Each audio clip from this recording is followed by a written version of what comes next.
Even with major concerns, the Houston Texans offensive line can still get it popping in 2025.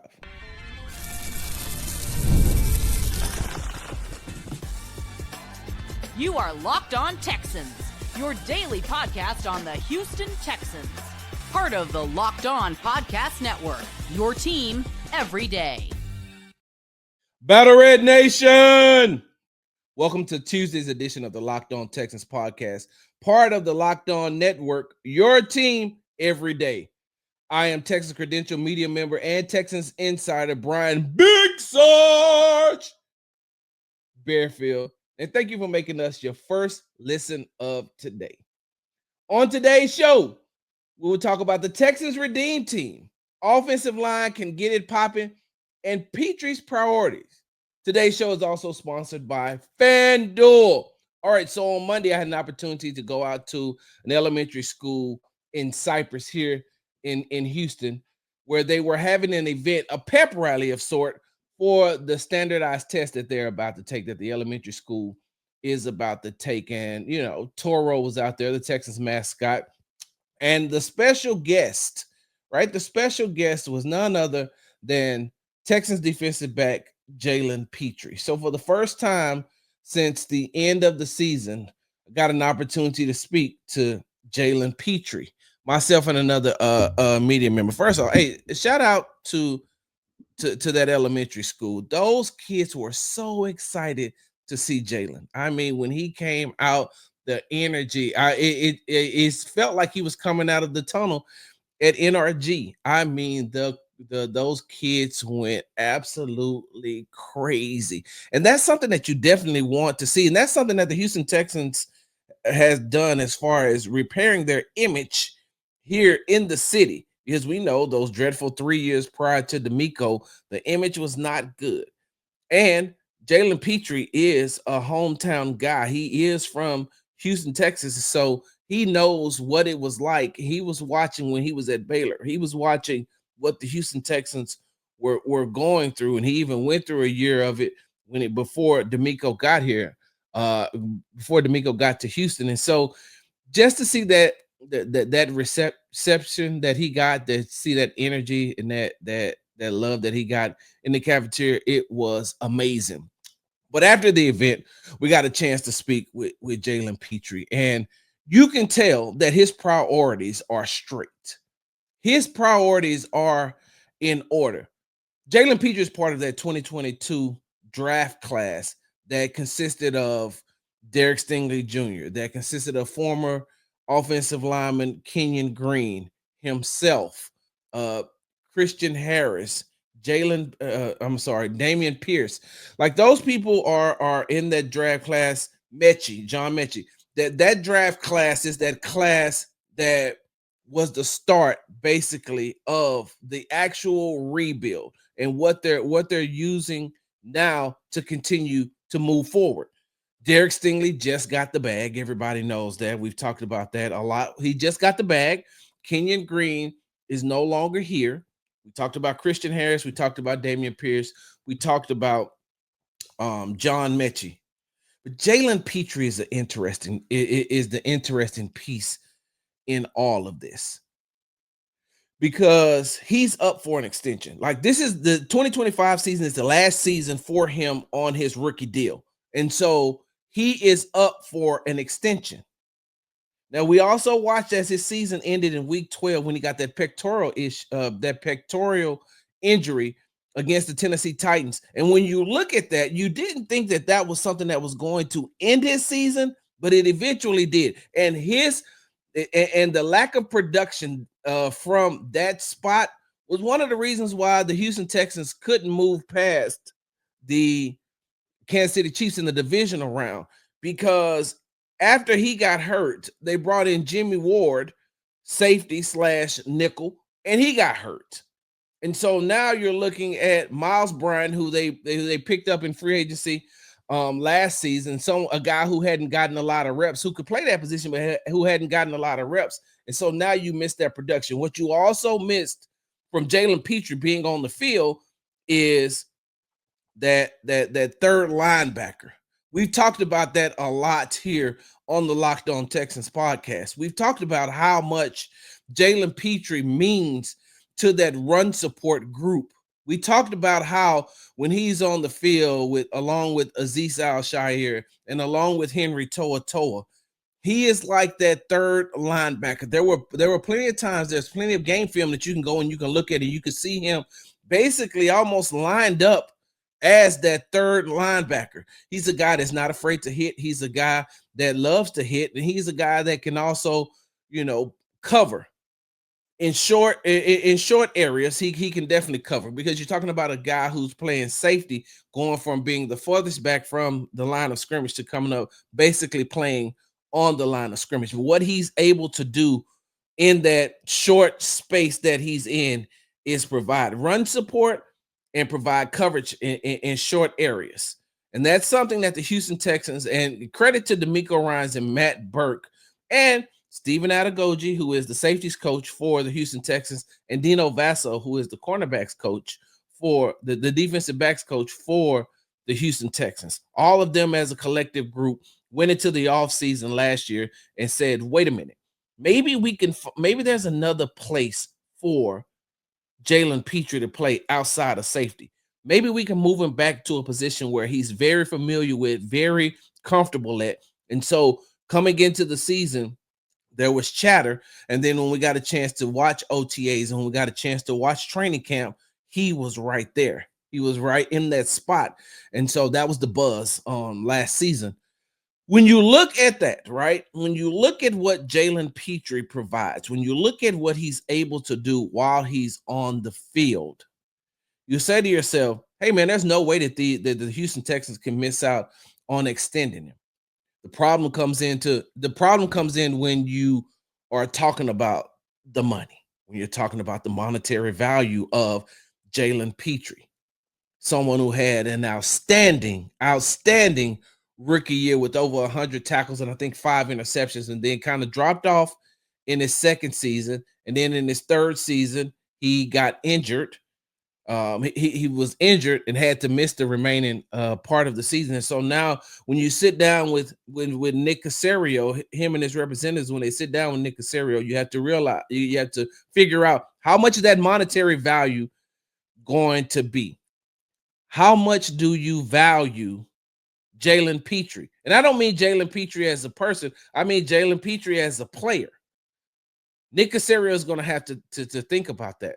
So on Monday, when we got a chance to speak with Jalen Pitre, one of the first things that he talked about was getting back out on the field. He is ready to get back out on the field. He's ready to be back out on the field with his teammates. His rehab is going well. He doesn't know if he's going to participate in anything in the spring as far as OTAs is concerned. He should be ready and available to practice in training camp. Now, what that's going to look like, I have no clue. I don't know what the reps are going to be for him in training camp. I think that it may take him a little time to ramp himself back up, to get used to having contact, to having contact, and especially contact on where he was injured at. But the main thing that stood out to me when Jalen Pitre was talking, when he was asked about his extension, he said, yeah, that's just something I'm gonna let my representatives take care of. It's just something I know that's something that's going to be, at the forefront of everybody's mind. But for me, I'm just worried about getting back on the field and being with my teammates. And that's what I mean by Petre's priorities. His mindset is, I know that I'm going to get paid, whether I get paid here, with Houston, or whether I get paid somewhere else. I know that I'm going to get paid. My main focus right now is what can I do? What can I do to get myself back on the field? And as of right now, I'm still a Houston Texan. What do I need to do to get back on this field to be with my teammates? Because we've talked about this before. Jalen Pitre is a very vital part to what the Houston Texans defense is trying to do.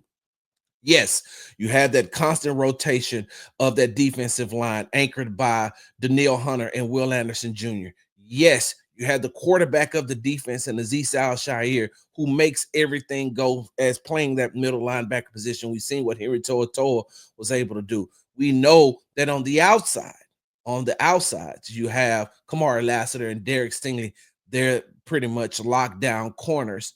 And then you have the safety positions in Kalen Bullock and the newly acquired C.J. Gardner-Johnson, who the Houston Texans received in a trade with the Philadelphia Eagles. One of Pitre's draft mates, Kenyon Green, was traded to the Philadelphia Eagles. So when you look at all of that, right? When you look at all of that, you got Jalen Pitre playing that position, right? Now, we always talk about this swarm mentality, right? We talk about the swarm mentality and the swarm mentality of this defense.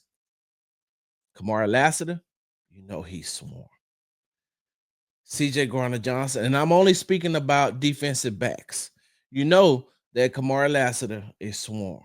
You know that C.J. Gardner-Johnson is swarm. You also know that Jalen Pitre is swarm. They play with a different type of mindset. They play with a different type of mentality. When Pitre was asked about adding C.J. Gardner-Johnson to that defense, he said, "Hey man, we just add more dogs to the room."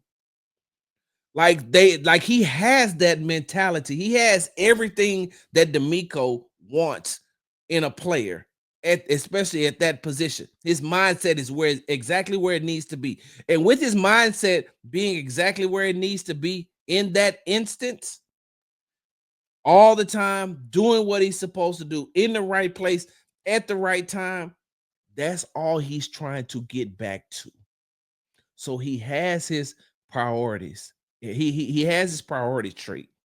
He knows exactly what he needs to do. And looking at him, he looks like he's been putting in the work in the offseason. So interested to see what Jalen Pitre is going to be able to do. Like I said, come training camp, how many reps will he actually get? Especially against that offensive line, because they're going to be blitzing him off that edge just to see what these new guys can do. But I believe that the Houston Texans offensive line can get it popping in 2025.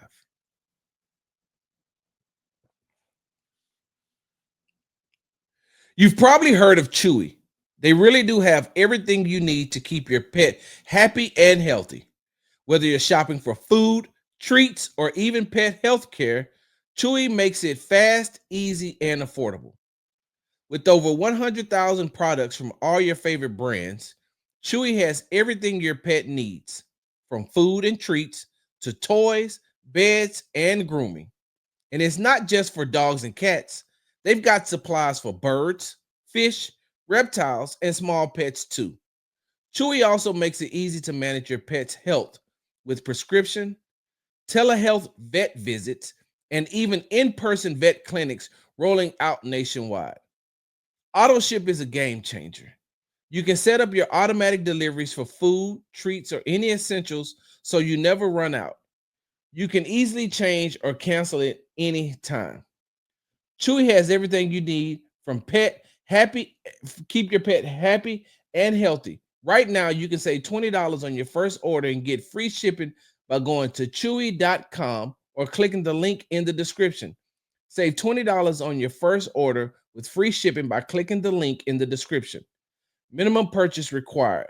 New customers only. Terms and conditions apply. See site for complete details.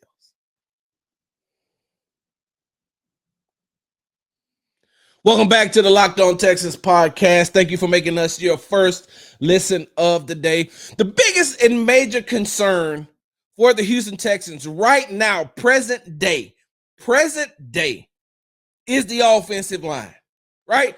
Right now, if you turn on or any sports media personality that covers the Houston Texans or anybody that talks about the Houston Texans, they're going to talk about the major concern is the offensive line.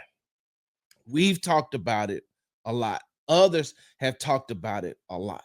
We know that there's no more Larry Tunsil. We know that there's no more Kenyon Green. We know that there's no more Shaq Mason. We know that the core of Blake Fisher, Titus Howard, Juice Scruggs and Jared Patterson are still here.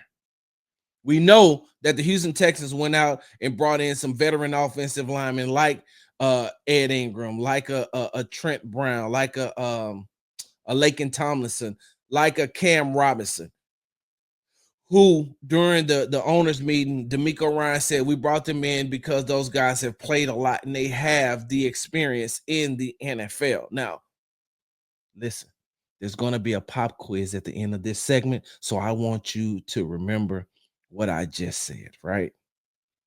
Experience, right? So we're going to get back to that, right? I'm going to tell you one more time. At the end of the pop quiz, at the end of this segment, there's going to be a pop quiz. I don't know what you're going to win. Maybe we'll talk about that at a later date, but there will be a pop quiz. And remember that the answer is experience. So when I was at the NFL Combine, right? When I was at the NFL Combine, we had an opportunity to speak with Texans Executive Vice President and General Manager Nick Caserio. One of the questions that he was asked was about Cole Popovich.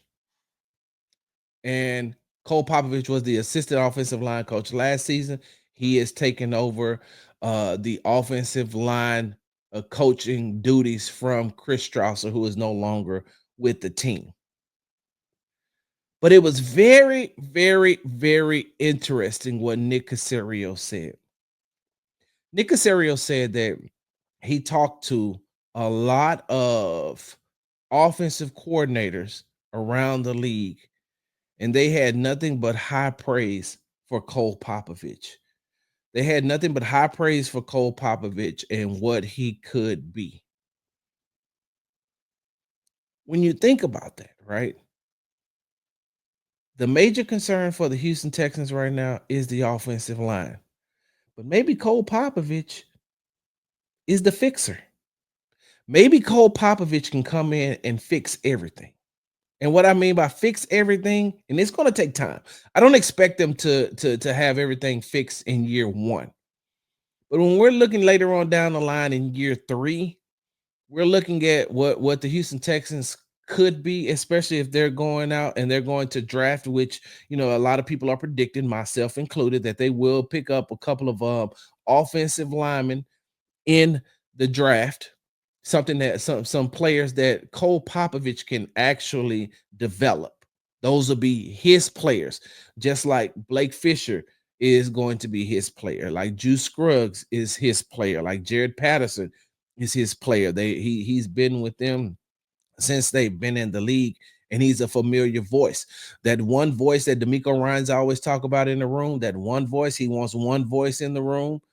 They're familiar with Cole Popovich's voice, and so they're going to listen to that. So when you look at the foundation that's being laid by the Houston Texans, you can see what they're trying to do, especially by giving the reins over to Cole Popovich.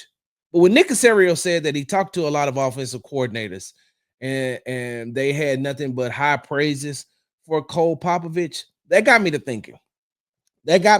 Because I know that I have been one that has voiced my concerns about what they did in the offseason. I didn't think that they, have gotten better as far as the offensive line is concerned when you're bringing in these pieces, when you're bringing in these older pieces, when you're bringing in a couple of players who has had some injury history. You're bringing in a player who was benched for production.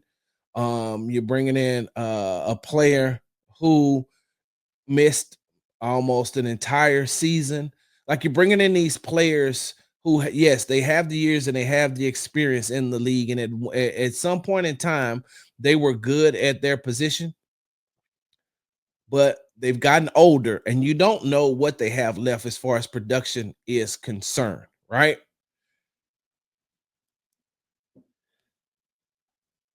But Cole Popovich may be able to change all of that. And the more that I'm thinking about it, the more that I'm thinking about what Cole can do, the more that I'm thinking about what he can bring to that offensive line room, the more I start to think about the conversations that I had throughout the season with some of the Texans offensive linemen. the more I start to remember and hear the players telling me, the offensive lineman telling me, hey man, Cole knows what he's doing. Cole is a good coach. He knows exactly what he knows this position. He knows exactly what it takes. Once he gets the opportunity, he's going to thrive in it. He's going to be a very good offensive line coach. This is what the players was telling me. He said he's a guy that not only does he knows X's and O's, he knows how to connect with the players. He knows how to break it down to exactly what each individual needs to be doing.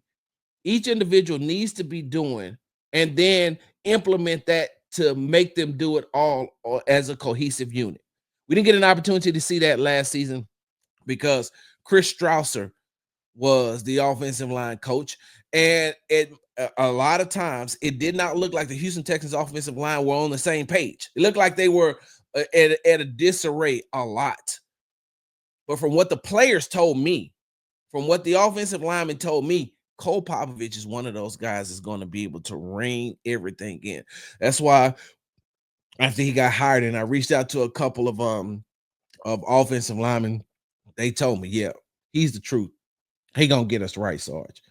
And so that's why I think that the offensive line can get it popping in 2025 because of Cole Popovich and what he's going to be able to bring to that offensive line room, how he's going to be the one voice and the connection that he has with offensive coordinator Nick Caley.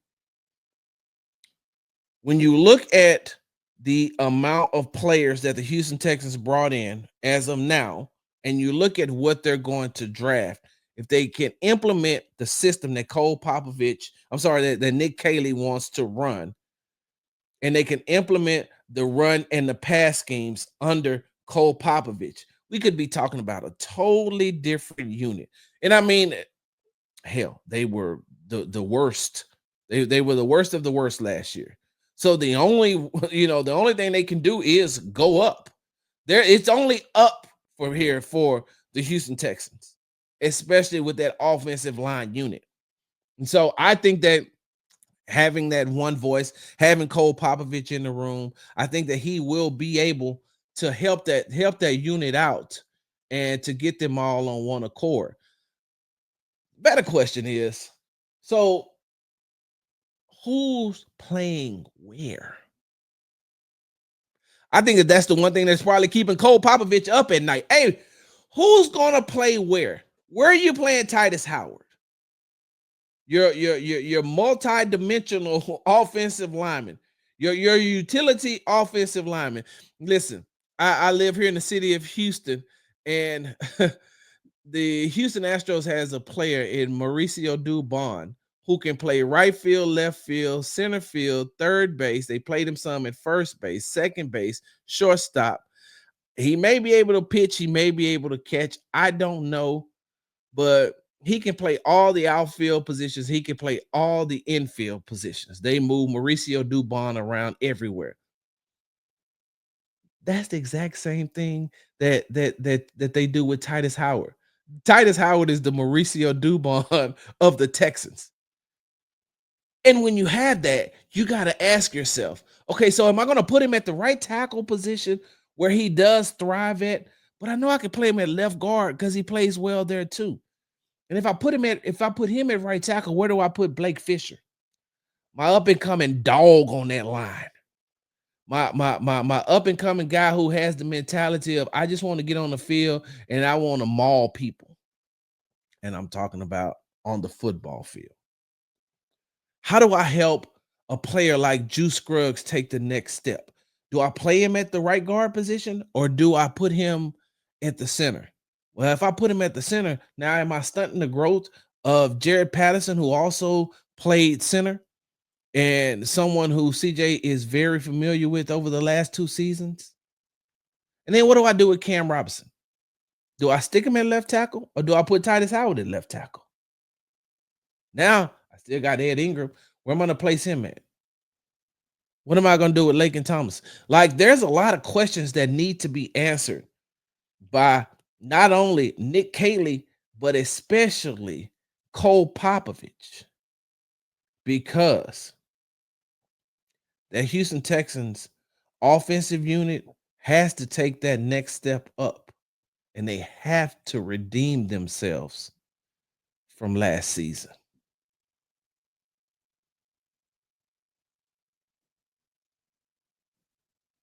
The NBA playoffs are almost here. For Houston Rockets fans, that means you get a chance to see your team return to the playoffs for the first time since 2019. FanDuel is giving new customers an incredible way to get in on the action. Right now, when you join FanDuel and place your first $5 bet, you'll get $250 in bonus bets if your bets wins.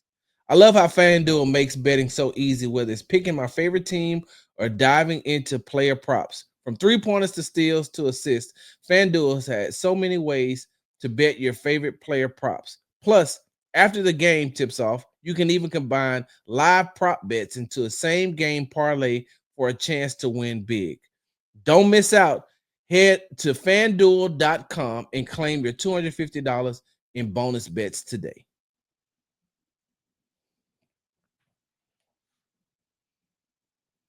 Thank you for making the Locked On Texans your first listen today. For your second listen, check out the Locked On NFL Draft with Damian Parsons and Keith Sanchez. Now that the season is over, get the latest draft rankings, rumors, and news every day. Find Locked On NFL Draft on YouTube or wherever you listen to your podcast. All right. So before I went to the break, I was saying all the things that the Houston Texans offensive line needs to do. The Texans offensive line needs to do, and the Texans offensive line unit needs to do in order to redeem themselves from last season. And some would say, Sarge, what do you mean redeem themselves? They had a very successful season. They won the AFC South. They won a wild card game. And they lost in the divisional round to the Kansas City Chiefs. And they didn't get blew out. They didn't play a bad, they didn't get blew out. They didn't just walk in there and not show up. They lost to a very good team. They lost to the Super Bowl champions at the time. And so this isn't a team. This isn't a team where and the team that eventually ended up going to the Super Bowl. So they didn't lose to a team that was just a bunch of scrubs. So they lost to a very good team. So how are they going to redeem themselves? What do you mean the redeemed team? If you talk to a lot of those players, they definitely feel like they left something on the field. When you talk to a CJ Stroud, he'll tell you, hey, I didn't have my best season. I know that I could have played better. Joe Mixon, exact same thing. Nico Collins, hey man, we had a good year. We didn't have a great year. There's more that we could do. We want to get back. We want to get back into a position to where we could take that next step, that we can get to that AFC championship game. We want to be able to take that next step. And so when you look at this year's team, and I'm talking about minus the draft, we're not even talking about the draft picks just yet, right? We're not even talking about the draft picks. We're just talking about what this team currently consists of. And when you look at it, they've lost two key elements and two key pieces to their offensive unit in Tank Dell, who they've lost for the season after he suffered a horrific injury in Week 16 against the Kansas City Chiefs. And they lost Stephon Diggs, who went as a free agent, signed with the New England Patriots, and they traded Laremy Tunsil, their best left tackle that they've had for I think Dwayne Brown, I would probably say Dwayne Brown is the only other left tackle that you could think of with the Houston Texans and say he was better than Laremy Tunsil. Laremy Tunsil, 5-time Pro Bowler. So no Tank Dell, no Stephon Diggs, no Laremy Tunsil. And you ask yourself, or you ask me, Sarge, how can they, what are you talking about, the redeem team? They had way more talent last season coming into the year than they do this year. True. That is true. When they went out and they signed Azeez Al-Shari for linebacker, Daniil Hunter at defensive end, when they got Joe Mixon, running back position, when they got Stephon Diggs to go along with Nico, CJ, CJ, and Tank.